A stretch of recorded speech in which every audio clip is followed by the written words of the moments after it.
नारी जननी जगत की, बोलो नारी पाल पोस दे पोख है, पाल पोस मूर्ख राम विसार के, बोलो ताई लगावे दोष है, ताई लगावे दोष है। नारी जननी जगत की, नारी जननी जगत की, बोलो राम। सत्संग में आने वाले को समभाव समरूप में अधिकार मिलता है और अधिकार देना चाहिए।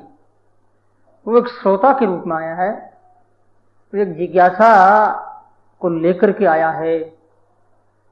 तो महाराज सिख कहते हैं कि नारी आवे प्रीत कर, स्त्री आती प्रीति करके आती। सतगुरु पर से आन, यदि वो सतगुरु परसती है तो। इसके साथ में आचार्य श्री ने सतगुरु शब्द को जोड़ दिया। यदि वो सतगुरु मानती है तो उपदेश देना चाहिए। नारी को उपदेश देने में कोई पाप नहीं। और आज जितनी ज्यादा संख्या में धर्म के प्रति जो लगाव है और धर्म की जो प्रवृत्ति है वो नारी में, स्त्री में ज्यादा है। स्त्री जाति में वो ज्यादा मिलेगा, पुरुष वर्ग में बहुत कम। इसका कारण क्या है? पुरुष मस्तिष्क बुद्धि प्रदान होता है, उस पुरुष का जो निवास है वो माथे में है और नारी का निवास स्थान हृदय में है। नारी भाव प्रदान होती है क्योंकि मन का जो है ना मालिक चंद्रमा है। चंद्रमा देवताओं का राजा है, औषधियों का राजा है चंद्रमा। चंद्रमा देता है, बड़ा शीतल है, वो प्यारा है। और यदि मान लो कि कई दिन तक चांदनी रात नहीं हो तो औषधियों में इतना दोष आ जाएगा, इतना रोग हो जाएगा जो औषधियां कोई काम की नहीं रह जाएगी। इस वास्ते चंद्रमा की बड़ी भारी आवश्यकता है। तो परमात्मा ने जगत को ऐसा बनाया है न तो नारी के बिना रह सके न पुरुष के बिना रह सके। नारी के बिना जगत अधूरा है तो पुरुष के बिना भी अधूरा है। एक दूसरे की पूर्ति करते हैं, अन्य अन्य आश्रित है। ये व्यवस्था ईश्वर ने बनाई। तो महाराज श्री कहते हैं घृणा मत करो स्त्री से। कई सब घृणा करते हैं कि नहीं स्त्री काम की नहीं, देखना भी नहीं चाहिए, बैठने भी नहीं चाहिए पास में। कि ऐसे जंगलों में रहने वाले कहा करते हैं। तो महाराज श्री ने उनसे कहा भाई ऐसी घृणा मत करो, घृणा करना पाप है। क्योंकि स्त्री जननी है, जन्म देती है बड़े बड़े भक्तों को, कबीर जैसे, प्रहलाद जैसे, दरिया जैसे, मीरा जैसे। ऐसे व्यक्तियों को जन्म किसने दिया? नारी ने दिया। इसलिए हमारे ऋषियों ने नारी को पूजनीय माना है। जहां स्त्री की पूजा होती है, पूजन्ते यत्र नारी तत्र रमन्ते देवता। देवता रमण करते हैं। जहां स्त्री की पूजा मतलब सन्भाव है स्त्री का, स्त्री के प्रति जो आदरणीय भाव है, देवी भाव है, मातृभाव है, तो वहां पर देवता रमण करते हैं। ऐसे शास्त्रों में आया है। तो गोस्वामी तुलसीदास जी महाराज ने कहा ढोल घमारी शूद्र सुनारी सकल तारण के अधिकारी। बोलो ढोल गवार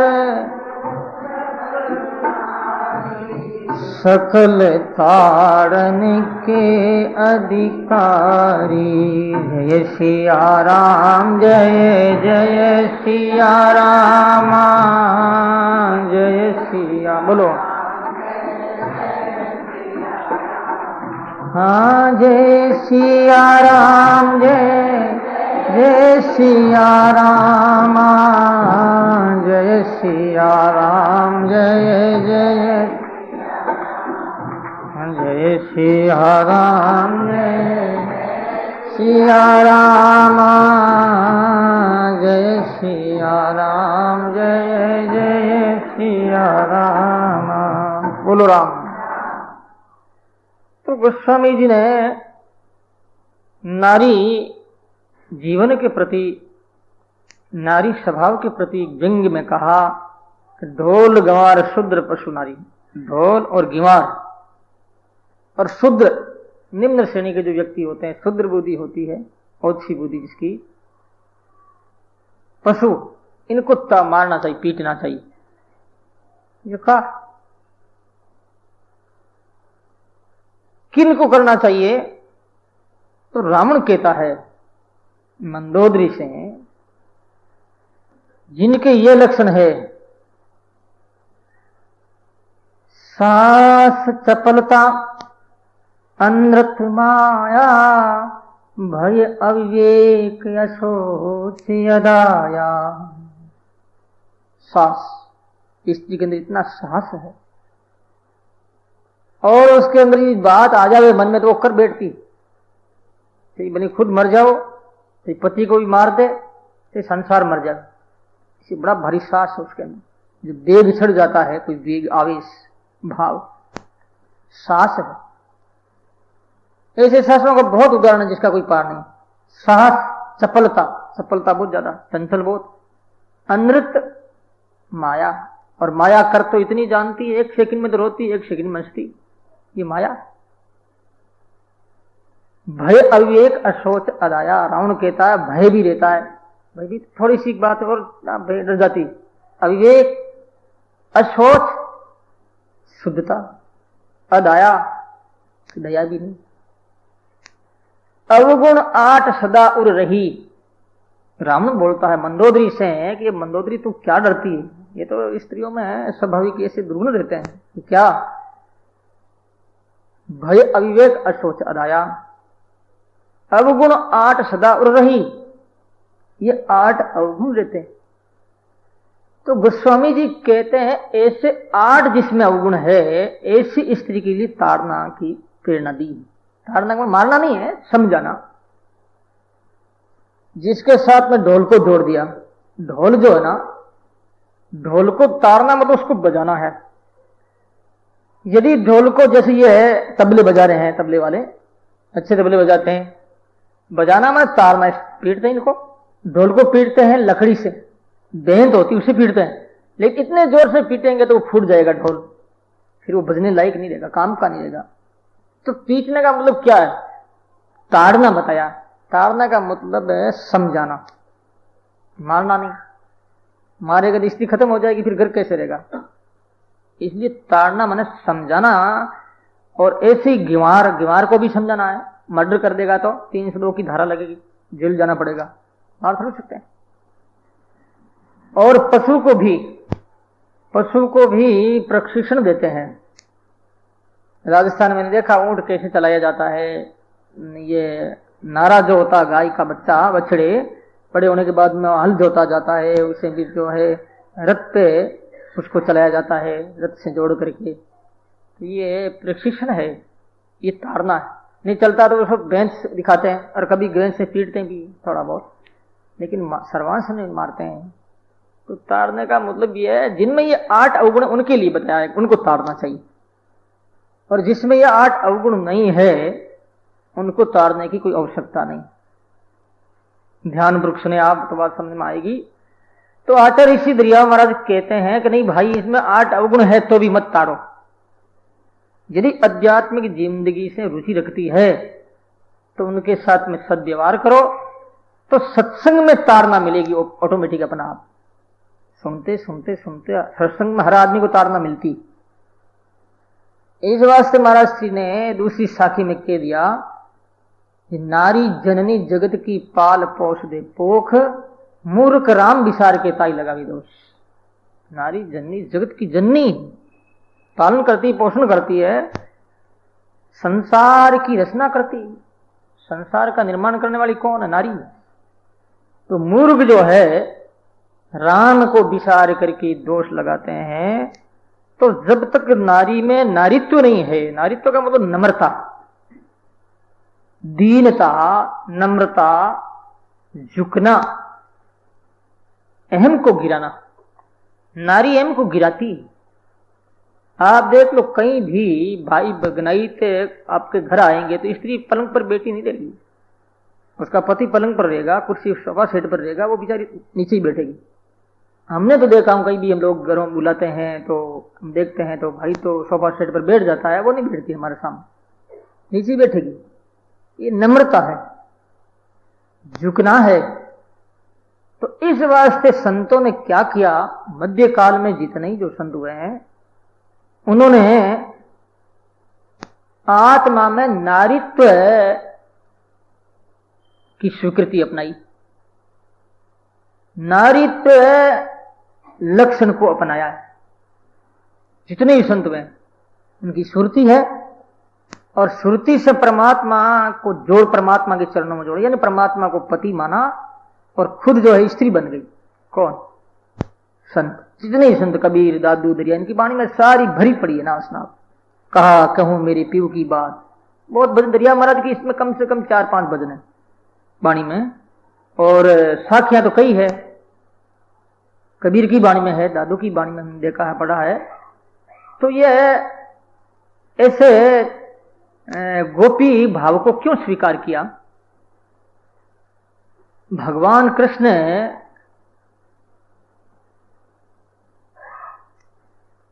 अपना स्वरूप, आनंद स्वरूप, प्रेमानंद जो है, प्रेमानंद का दान किसको दिया? जो नारी बना, ज्ञान वृक्ष में आप। और ऐसे नारी बनने के लिए कितने जन्म लगे ऋषियों को। यहां तक महाराष्ट्र में भगवान ब्रह्मा और शंकर जैसे, नारद जैसे आए हैं, वहां आकर के राधा से नमस्कार किया, राधा महारानी को प्रणाम किया और प्रणाम करके निवेदन करने लगे, महारानी हम भी भगवान के साथ में रास, महारास में सम्मिलित होना चाहते हैं। तो राधा रानी ने कहा आपको स्त्री का वेश धारण करना पड़ेगा। वेश ही धारण नहीं करना पड़ेगा, इस समय तो आपको स्वरूप, शरीर ही बदलना पड़ेगा। पूरे लिंगार्थ जो स्त्री के होने चाहिए, वो तो समर्थ है भगवान शिव, नारद जैसे, तो वो नारी बन गए। केवल साड़ी नहीं पहनी, स्त्री बने वो। स्त्री बनने के बाद में फिर साड़ी पहनी, साड़ी पहने करके गोपी भाव को प्राप्त हुए हैं, और उसके बाद में भगवान कृष्ण के साथ में महारास में वो सम्मिलित हुए। तो भगवान कृष्ण ने उनको प्रेम दान दिया। ऐसे संतों की वाणी माया है। तो वृत्ति जो स्त्रीलिंग है, वृत्ति जो परमात्मा में लगती है, तो इसलिए आचार्य श्री ने नारी के विषय में जो बात कही है, उस बात में बहुत सार्थकता है। केवल बात ही नहीं की, ऐसे वो स्वयं हुए हैं।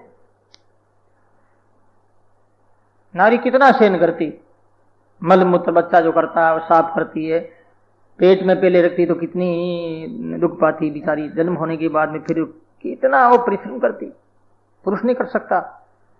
क्योंकि जो आदमी जितना नम्र होगा वो सेवा करेगा, सहन करेगा, स्वामी भाव होगा, आदर भाव होगा। जब आदर भाव होगा तो वो लायक होगा, पात्रता आएगी। तो उन महान पुरुषों ने अपने में पात्रता लाने के लिए वृत्ति भाव को, नारी भाव को प्राप्त किया। वो नारी केवल ये स्त्री नारी नहीं है, वो नारी जो परमात्मा के साथ में उन्होंने शादी रचाई, ईश्वर से उन्होंने ब्याह किया। बोलो राम। जब तक हमारी शादी ईश्वर के साथ में नहीं हो जाएगी, तब तक संबंध पक्का नहीं। कभी भी कोई न पिता बनने की कोशिश की और न पुत्र बनाने की कोशिश की, कोशिश उनकी यही रही कि हम भगवान की दासी बन जाए, गोपी बन जाएं, तो उसके लिए शादी रचानी पड़ती। और शादी वो कैसी?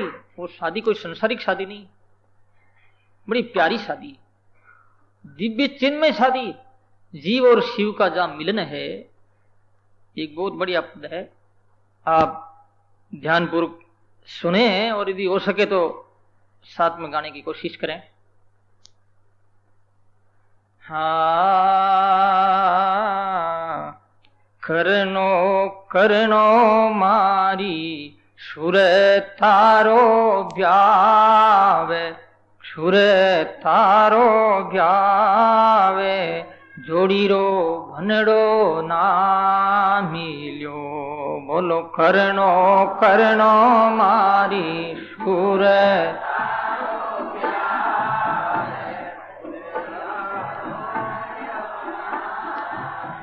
जोड़ीरो भनड़ो ना मिल्यो।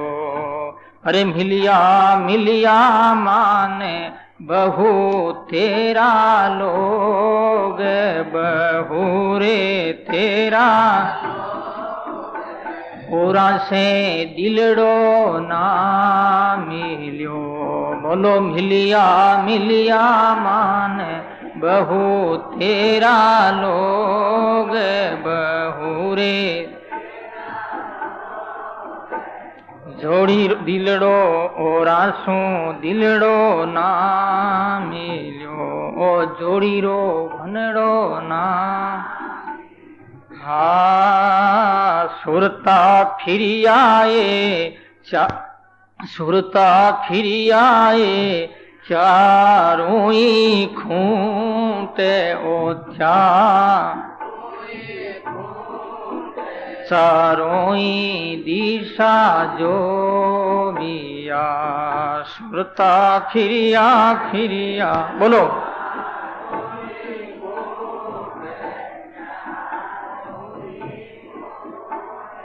चारों ही दिशा जो।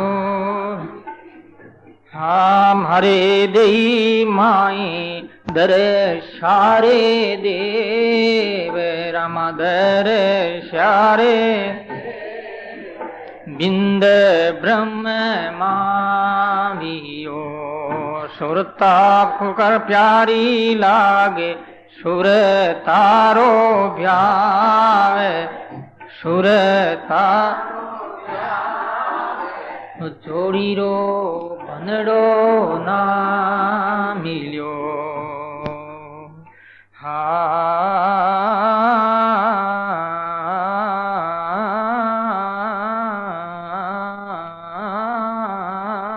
जोड़ीरो भनड़ो ना। कितना सुंदरी मारवाड़ी है, तुम नहीं गा रही हो, एकदम मारवाड़ी ठेठ, हर एक कोई गा सकता है। ध्यान वर्ग गाओ, सुनो। सुरता नेत्र सारा रेशम डोरे, अरे रेशम एक गाचा ही रंगरी घुल रही। सुरता मेहंदी वारी प्रेम रंग जाने, मेहंदी प्रेम तीनों ही गुण रच रही। करनो करनो मारे सुर तारो ब्यावे, तारो ब्याव। ओ जोड़ीरो भनड़ो ना मिल्यो। अरे मिलिया मिलिया माने बहु तेरा लोग, बहु रे तेरा ओरा से दिलड़ो ना मिल्यो। ओरा से दिलड़ो।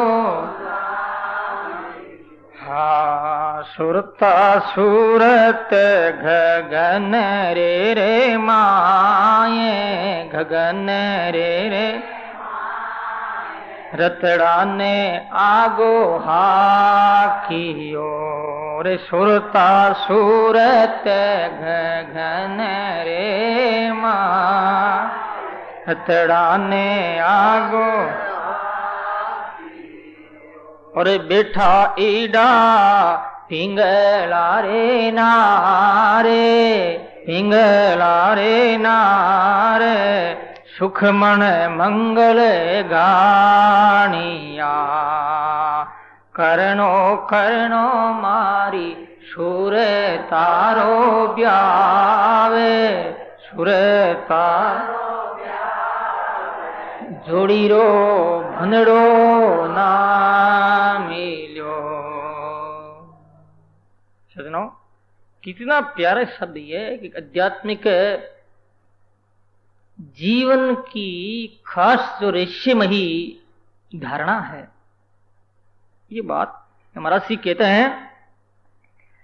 हाँ सुरता सत्य वाली जा जम ढाल, संभेलो सत्य साजियो, सुरता सत्य वाली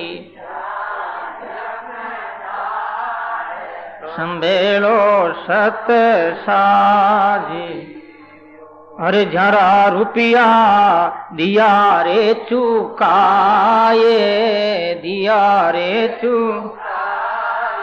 ओ जम झगड़ो न राखियो, जरा रुपया तो दिया रे चुकाए, दिया ओ जमरो झगड़ो राखियो, करनो करनो मारी सुर तारो ब्यावे, जोड़ी रो भनड़ो ना मिलियो। अरे मिलिया मिलिया माने बहु तेरा लोग, ए सारा ही जना लोग, वो तो ओरा सो दिलड़ो ना मिलियो, करनो करनो मारी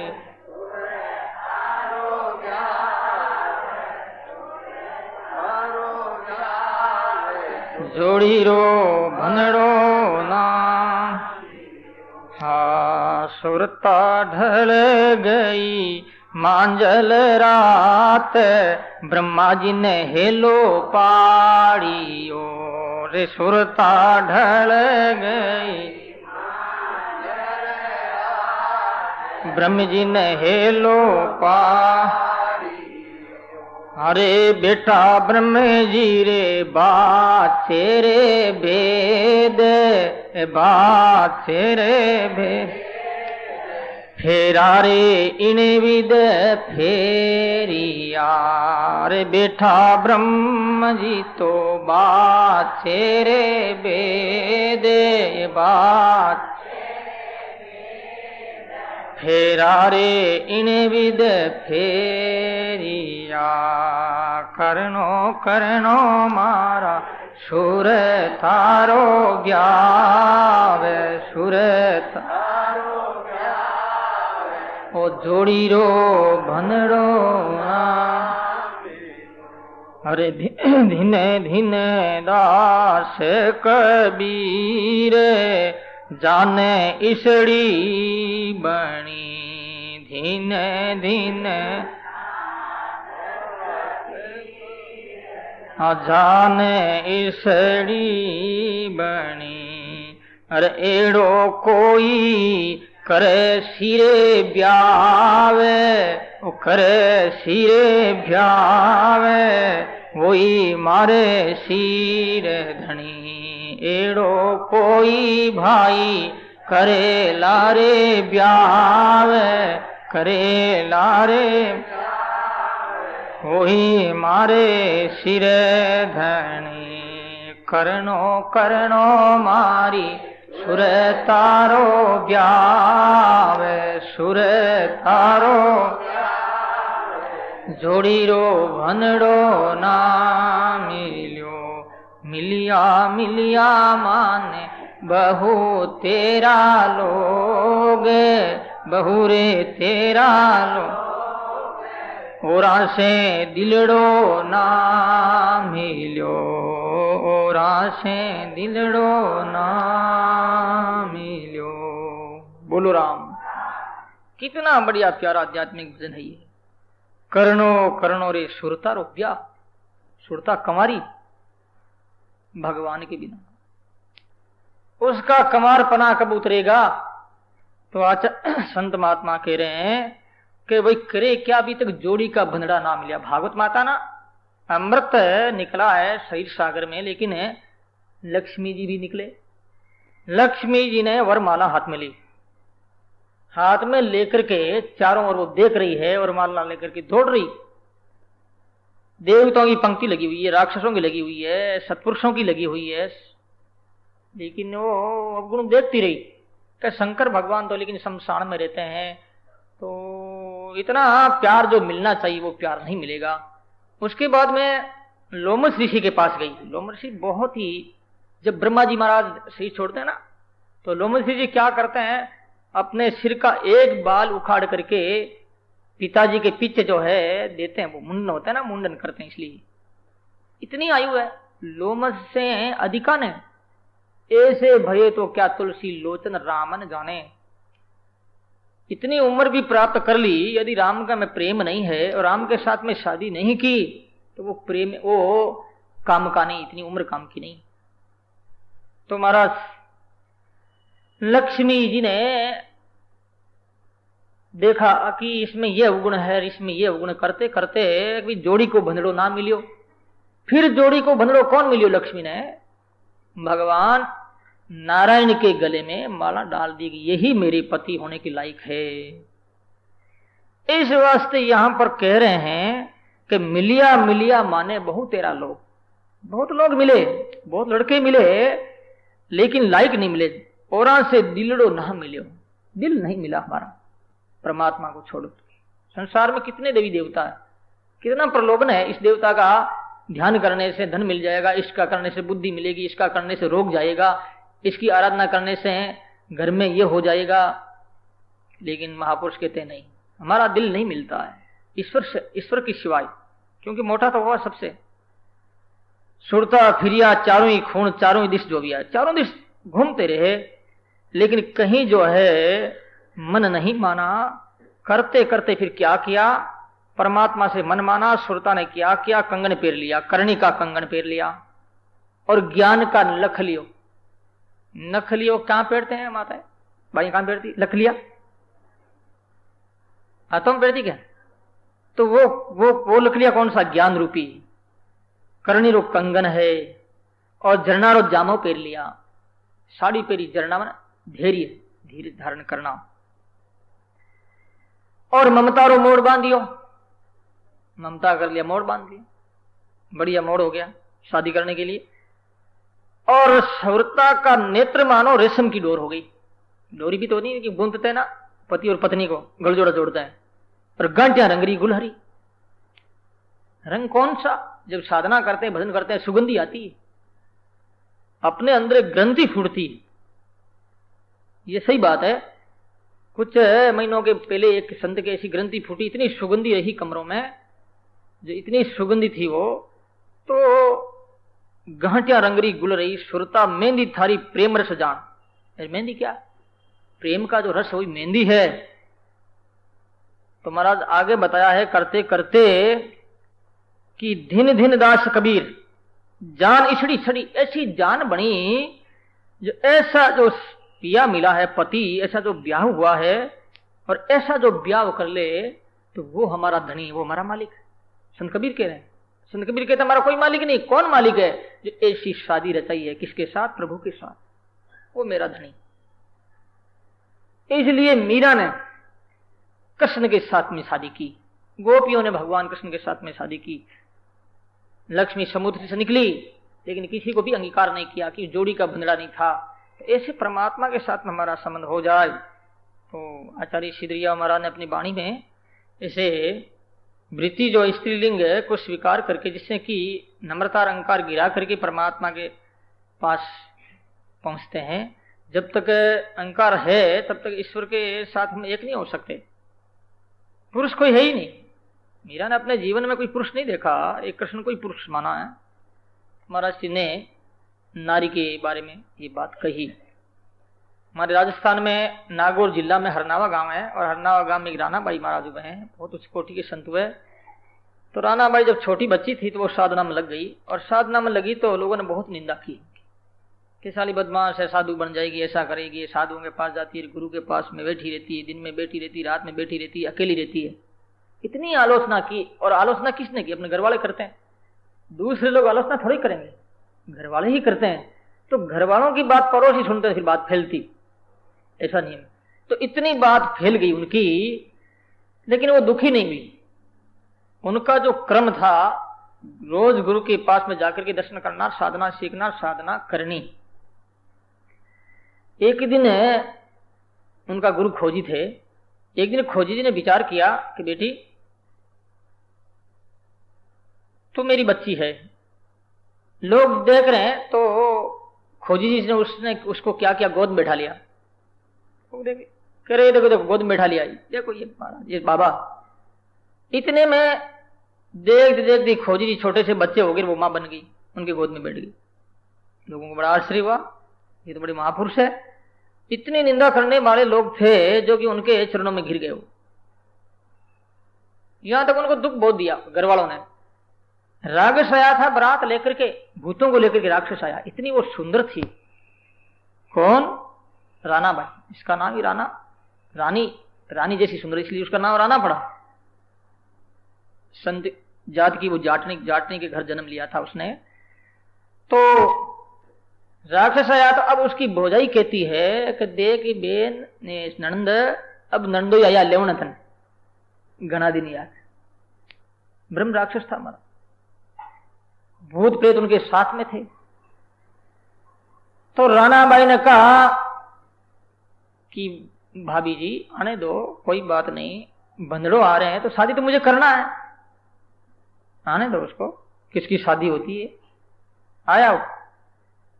तो रानाबाई ने क्या किया, उसको पकड़ करके जमीन के अंदर उसको गाड़ दिया मैंने, और ऊपर शिला लगा दी। शिला आज भी है, शिला आज भी पड़ी। गड़ गया अंदर, वो सारे भूत भाग गए। राणा के वे राम जी बेगा आवो आज। राणा ने प्रार्थना की, हे परमात्मा आज जल्दी से जल्दी आप बेगा पधारो, भेगे पधारो अरे सामरिया कठिन बनी है, बेग पधारो रामा कठिन बनी है। तुम भी ना मारो कौन धनी है, तुम भी ना मारो भेग पधारो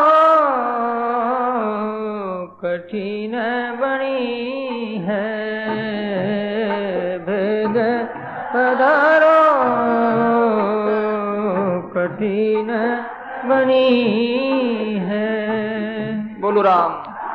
वेग पधारो मेरे प्यारे प्रभु, कठिन बनी है। भगवान आए महाराज, ऐसे महान पुरुष हुए हैं, परमात्मा के साथ में संबंध जोड़े उन्होंने। लोगों ने खूब आलोचना की है, लेकिन नहीं परवाह करते हुए, लक्ष्यहीन कभी नहीं हुए, यानी जो है साधन चित्त कभी नहीं हुए, साधना में संलग्न दे डूबे रहे, साध्य के लिए लगातार उनकी जो गति है उधरी ही बढ़ती गई महाराज, साधना चलती रही। तो आचार्य सिद्धरिया महाराज कहते हैं कि नारी जगत में ये नारी कैसी है, ये है राम को बहुत प्यारी है। यदि राम उसके हृदय में है तो